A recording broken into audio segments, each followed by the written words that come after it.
وَآتُوهُم مِّن مَّالِ اللَّهِ الَّذِي آتَاكُمْ، اور اس مال میں سے ان کو دو جو اللہ نے تمہیں عطا فرمایا ہے.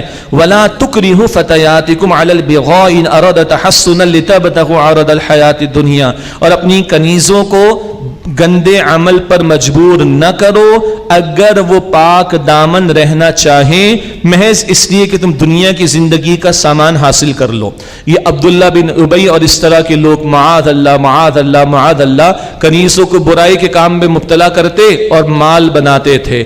کہا کہ ان پر یہ ظلم نہ کرو. جی وَمَن يُكْرِهُنَّ، اور جو ان پر انہیں مجبور کرے، فَإِنَّ اللَّهَ مِن بَعْدِ إِكْرَاهِهِنَّ غَفُورٌ رَحِيمٌ، تو بے شک اللہ تعالیٰ ان بیچاریوں کے مجبور کیے جانے کے بعد بخشنے والا رحم فرمانے والا. یہ تو ان پر مجبوری کی بات آ گئی، ان کو نہیں چھوڑے گا جو یہ برا کام کروا کر پیسہ بٹور رہے ہیں. اچھا بھائی ذرا ایک سخت بات ہے، یہ تو وہ کنیزیں تھیں جو مجبور تھیں نا، جن کو یہ عبداللہ بن ابی اس طرح کے لوگ استعمال کرتے تھے اور مال بٹورتے تھے.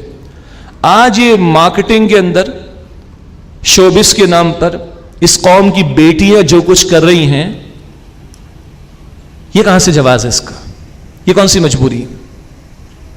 مارکیٹنگ کرنے والا بھی اپنی پروڈکٹ کو بیچنے کے لیے عورت کا جسم استعمال کر رہا ہے. What are they selling? The product اور دا فلیش؟ جسم بیچ رہے یا پروڈکٹ بیچ رہے؟ سوچیں ذرا.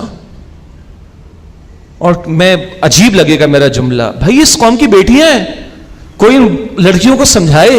اللہ کرے کہ بات پہنچ. تم محمد الرسول اللہ کی امت میں ہو، تم عائشہ کی بیٹی ہو، تم خدیجہ کی بیٹی ہو، تم حفصہ کی بیٹی ہو، تم محمد الرسول اللہ کی بیٹی ہو. کہاں ان کی حیا؟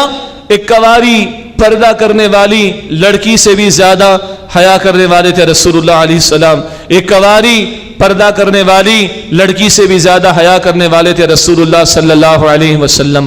اور آج ان کی امت کی بیٹیاں کیا کر رہی ہیں؟ یہ اس قوم کی بیٹیاں ہیں بھائی. کو خدا را کو ان کو سمجھائے. یہ جسم کی نمائش کر کے چند ٹکے کمانا کیا مجبوری آ گئی تم پر؟